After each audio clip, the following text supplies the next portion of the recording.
السلام عليكم ورحمة الله وبركاته. كي دايرين؟ لاباس عليكم؟ صحيحتكم، وليداتكم، عائلاتكم، احوالكم؟ نتمنى يا رب العالمين تكونوا كلكم في افضل صحة وفي افضل حال يا رب العالمين. جيتكم بروتين جديد، وهذه المرة غادي نشارك معكم روتين ما بعد السفر.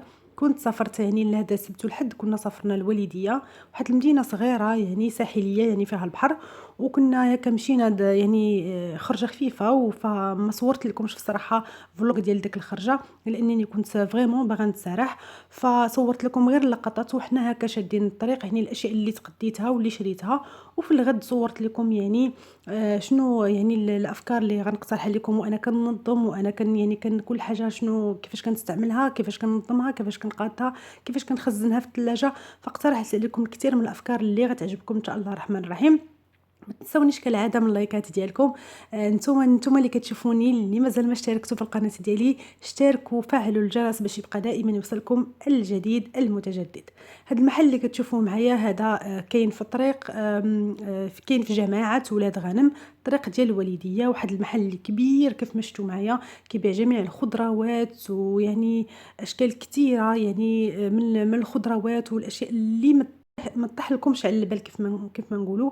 فكما تشوفوا كيبيع الحلزون، كيبيع القرعه بجميع اشكال ديالها، تقريبا عنده ما يقارب ديال 10 اشكال ديال القرعه، واللي كيزرعوهم عنده هو في عنده واحد الحقل، وكيزرع عند الاشياء كلها، فلفل حار، خرشف، نعناع ملقم. يعني بالنسبه لهاد القرعه اللي كتشوفوا معايا، فهي قرعه اول مره كنشوفها في حياتي، وسميتها قرعه مسوسه، وكيستعملوها الناس اللي يعني اللي فيهم مرض السكري. فانا غنبقى فين من يعني يعني نوريكم واحد الحاجه كيفاش نظمتها وكيفاش قاديتها. غادا نوريكم اللقطات من الحقل كيفاش زرعها وكيفاش حاطها، فغادي يعجبكم الفيديو، فغير شوفوه حتى الاخير. فهادو جزء من التقديه اللي تقديت، فلان كنا دخلنا هكا بالليل وما قدرتش نصايب كلشي في نفس الوقت، فحطيت هذا التقديه هكا اللي كتصبر انها تبقى برا الثلاجه شي شويه. اما الباقي مثلا بحال الاسماك فانا دخلته للثلاجه، فغندوزو هكا ننظمو كل حاجه في المكان ديالها. فغنبدا اولا بتحضير صلصه الطماطم، واللي غنستعمل فيها هاد الطماطم الصغيره اللي كتكون حلوه. فكل ما كتكون الحبه ديال الخضار صغيره، كل ما كتكون حلوه وكتكون القيمه الغذائيه ديالها اكثر من يعني الحبه ديال الخضار اللي كتكون كبيره، لانها الصغيره ما كتاخذش مبيدات ديال الحشرات كثيره. ف يعني كما تشوفوا معايا فهاد الطماطم ديال لتحضير هاد صلصه الطماطم. فغادا ناخذ الطماطم، غادا نزول منها النبته الفوقانيه ديالها، غادا نغسلها، غادا نقطعها على نصفين، غادا نحطها في الطنجره ديال الضغط، غنضيف ليها الملح اللي غتملح لي هاد الكميه كامله اللي عندي. غادا نغلق عليها ونخليها لدرجه حراره مرتفعه 10 دقائق، يعني بلا ما نحل عليها. من بعد ملي غنحل عليها غادا تكون نشفت المياه ديالها. خديت 3 الانواع ديال القرعه، وكل وحده كتختلف في الشكل ديالها، وكتختلف كذلك حتى في المذاق ديالها وفي الاستعمال ديالها. فمثلا هاد الكبيره اللي في اللون الاخضر والبرتقالي كتستعمل في الكسكسو، اما هاد اللون البرتقالي فكيتستعملوا في الحساء. بالنسبه هاد القرعه الصغيره، فقال لي مول المحل بانهم كيستعملوها حتى في العصير. فانا بصراحه ما عمري ما جربتها وعمري ما ذقتها، فانا اكيد غادا نجرب، وغادا يعني غنشارك معكم يعني التجربه ديالي كيفاش جاني المذاق ديال هاد الانواع المختلفه ديال القرعه. فانا ما كنترددش انني نجرب اشياء اللي تكون غريبه ومختلفه، فانا من النوع اللي عزيز عليا نجرب. فانا غنضمهم في هذا الشبكه كما تشوفوا معايا ديال القصب. فكيجي الشكل ديالهم راقي، فكتحطيهم في اي مكان، سواء فوق مثلا فوق سالامونجي، تقدري تخليهم فوق سطح العمل، او تقدري كذلك تحطيهم في الشرفه الا كانت عندك شرفه مثلا فيها نباتات واغراس، فكيجي الشكل ديالهم زوين. واللي زوين اكثر في هاد القرحه انها ما كتدخلش للثلاجه، فكتبقى برا وكتصبر مده طويله، تقريبا من شهر حتى لشهر ونص، يعني في الخارج في الهواء الطلق. وتقديت كذلك البيض البلدي او العضوي، واللي غنظمو في المنزل ديالي على هاد الشكل كيف ما تشوفوا معايا. خديت هاد الشبكه ديال القصب، وخديت كذلك هاد الخيش ديال البلاستيك. انا فايت شاركت معكم في مشترياتي معلومات اكثر عليه، فغنخلي لكم رابط صندوق الوصف. فهذا غالبا ما كنستعملو في الديكوراسيون ديال يعني في اشياء مختلفه. فاليوم غادا نستعملو في يعني في هاد الشبكه، فغادي يجي على شكل عش كيف ما تشوفوا معايا الشكل ديالو. فغالبا انا ما كنجدد وكنوع في الديكور ديال المطبخ ديالي، لانني دائما كما سبق وقلت لكم كنقضي وقت طويل في المطبخ، فمن الضروري عندي انني نشكل وننوع يعني في ديكور مختلف، باش هكا دائما نقهر الملل، ويكون دائما كل مره ندخل يعني المطبخ ديالي كندخل على نفس جديد وشكل جديد، فما نحسش بالقنط، ما نحسش بالروتين الممل، فيكون دائما يعني الشكل مختلف على الشكل اللي فات. فشفتوا معايا كيفاش جا الشكل ديال البيض، فالبيض يقدر يبقى برا خصوصا في الشتاء. ورجعت للطماطم ديالي من بعد 10 دقائق، فكتكون على هذا الشكل. كنخليها فوق النار كذلك واحد المده ديال 5 ديال الدقائق حتى ينشف الماء اللي فيها. هذه هي الكثافه اللي كنحصلوا عليها في الاخير من بعد ما كنطيبوا الطماطم بالماء ديالها، يعني ما كنضيفوش الماء بصفه نهائيه، وكنشربوا هذاك الماء اللي كيكون فيها. فكنطحنوا يدويا بهذه الاله اليدويه، وما كنستعملش الاله الكهربائيه بصفه عامه، لانها كتخلي قشور في الطماطم وكترجع لنا الخليط الى سائل، وحنا بغيناه يبقى كثيف. فهاد الحيله دائما كنستعملها، وهي حيله يعني رائعه بالنسبه للنساء العاملات اللي ما عندهمش الوقت، فيقدروا يصوبوا هكا صلصه الطماطم ويخليوها في الثلاجه ويبقاو يستعملوها كل مره، فكيجيهم يعني العمليه سهله، ويعني راها مفيده جدا حتى بالنسبه للنساء اللي جالسات في الدار. وتقديت كذلك فلفل الحار اللي يعني كيزرعوا هذا السيد اللي تقديت من عنده على اشكال مختلفه والوان مختلفه. فمثلا هذا الفلفل الحار جاي على شكل ورده، وغادي نلقاو كذلك اللي الشكل ديالو مدور، وغادي نلقاو كذلك اللي الشكل ديالو طويل واللون ديالو اصفر واللون ديالو مايل للبنفسجي. فسبحان الله عنده غير حقل صغير، ولكن كيستمتع انه كيزرع فيه اشكال مختلفه من الخضروات، قرعه، فلفل، خرشف كما غتشوفوا معايا من بعد.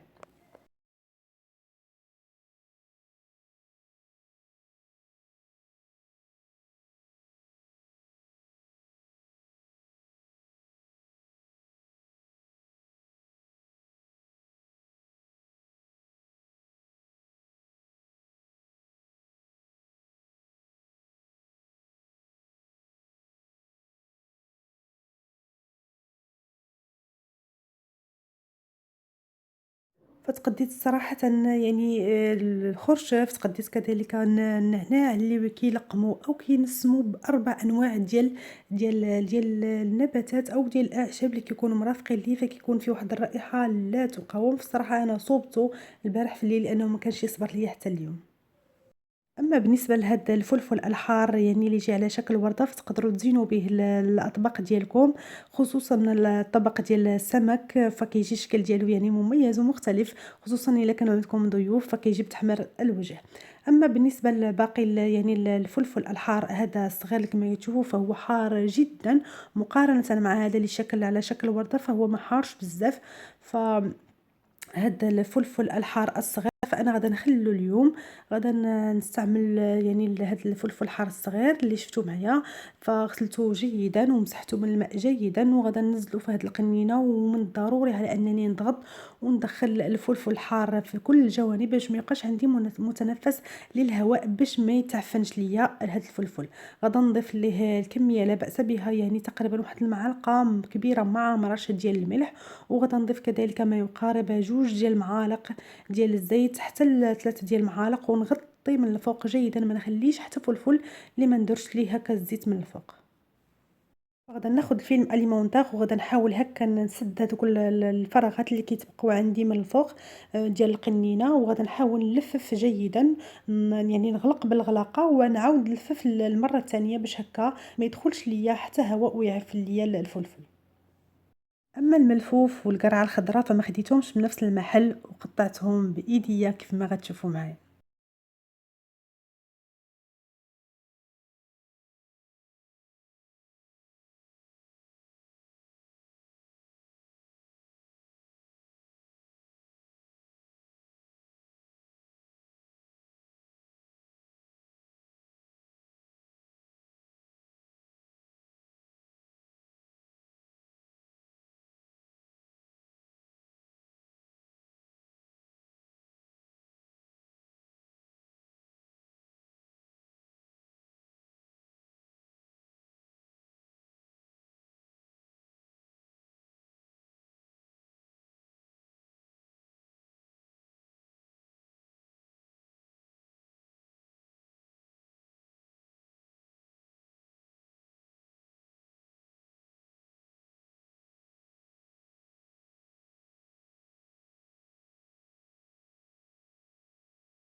بالنسبة للقرعة الخضرا فأنا دخّلتها البارح للثلاجة لأنها ما كتصبرش برا، أما بالنسبة للملفوف فكيصبر.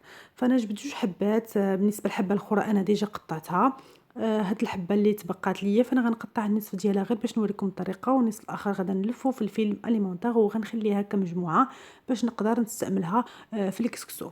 أما بالنسبة لهاد يعني هذا اللي تبقى فأنا كنزول منه هذاك الراس الغليظ اللي عنده من الفوق. أستسمح لأن ما بانش ليكم وأنا كنقطّع فيه، وأما الباقي فكنقطّعو على قطع رقيقة على هاد الشكل كيف ما تشوفوا معايا، وكنحاول نفتتو باش هكا تبقى كل وحدة على حدة، لأنني كنستعملو هكا يعني في السلطات، كنستعملو في السباكيتي كذلك، فكنستعملو كذلك كمقبّل، يعني كنشوّحو مع يعني بعض العطرية والزيت وكنشوّحو. فأنا إن شاء الله الرحمن الرحيم من بعد ونحاول نشارك معكم التفاصيل. فأنا قطّعت الكمية اللي عندي كاملة، غادا نجمعها في أكياس بلاستيكية وغندخلها للثلاجة، وغنبقى فين ما نبغي هكا شي كمية كنجبدها كنشوّحها أو كنشوّحها ونضيفها للسباكيتي. فإلا بغيتو الطريقة يعني اللي المعتمدة عندي باش كنطيب يعني هاد الملفوف فخليوها ليا في التعليقات ديالكم. المهم راه كتبقى حيلة نافعة بالنسبة للمرأة العاملة. ملي تقطعوه هكا ديروه في الثلاجة كل ما تحتاجوه تجبد الكمية اللي تحتاج. فتقديناه من عندهم تقريبا بشي 20 درهم للكيلو، ونقاوه لينا يعني من داك السمق أو داك الكحولة اللي كتكون عنده في الراس ديالو. وكذلك خداو واحد العصا وضربوه يعني مع الصخر. يعني واحد يعني تقريبا واحد 2 دقايق حتى 3 دقايق. وهذه من الحيل يعني لأول مرة كنستافد منها، على أساس أن يعني الأخطبوط خاصو يتضرب قبل ما يطيب باش هكا يجي رطب وهش. يعني بعض المرات كنت كنسلقو وفي التالي كنلقاه مازال قاصح يعني ما طابش مزيان. فملي كيضربوه يعني هذه أول مرة كنسمع هاد الحيلة، فملي كيضربوه كيولي سهل على أنه يطيب. فأنا يعني كنحضّر من وجبات مختلفة. فإلا كان كيهمكم الموضوع وبغيتو تعرفوا يعني الطرق المختلفة اللي كنطيبها به، فخليو ليا يعني هذا التعليق ديالكم في صندوق الوصف باش هكا يعني نوجد معكم هاد الوصفات يعني في الفيديوهات الجايين. فملي كنقولوا الوالدية كنقولوا البحر، وكنقولوا بالتالي الخيرات ديال الأسماك. فبالنسبة للناس اللي كيعرفوا الوالدية فكيعرفوا بأن مشهورة بالأسماك ديالها الطازجة، لأنهم الصيادة كيدخلوا للبحر كيتصيدوا كيخرجوا يبيعوا السمك يعني حدا البحر. واليوم حنا مشينا لهاد البحر يعني السوفاج كما نقولوا، واش لقينا بعض الأطفال اللي كيصيدوا سمك الأخطبوط وشريناه من عندهم. وكان هذا هو الفيديو ديال اليوم والافكار اللي اقترحت عليكم. نتمنى يا ربي يكونوا عجبوكم، تكونوا استفدتوا منه ولو بالقليل. ما تنسونيش من اللايك ديالكم، اشتركوا لو كنتوا اول مره كتشوفوا القناه ديالي، لانني دائما كنوعدكم بالجديد والمختلف اللي ما كتشوفوش دائما في القنوات الاخرى، وكيف ما كتخليو ليا في التعليق ديالكم. مهم كثير من الافكار اللي اقترحت عليكم اليوم، فلا عجبتكم شي فكره وركزتوا عليها وبغيتوني مثلا نصوب لكم فيديو عليها، يعني خليوها ليا في التعليق ديالكم. بالنسبة للبنات اللي كيقولوا لي كتخبري علينا، والله ما كنكره أنني ننزل لكم كل نهار فيديو، ولكن غالب الله هذا هو يعني حال اليوتيوب. وكالعادة كنقول لكم نخليكم نلقاكم في رعاية الله وحفظه.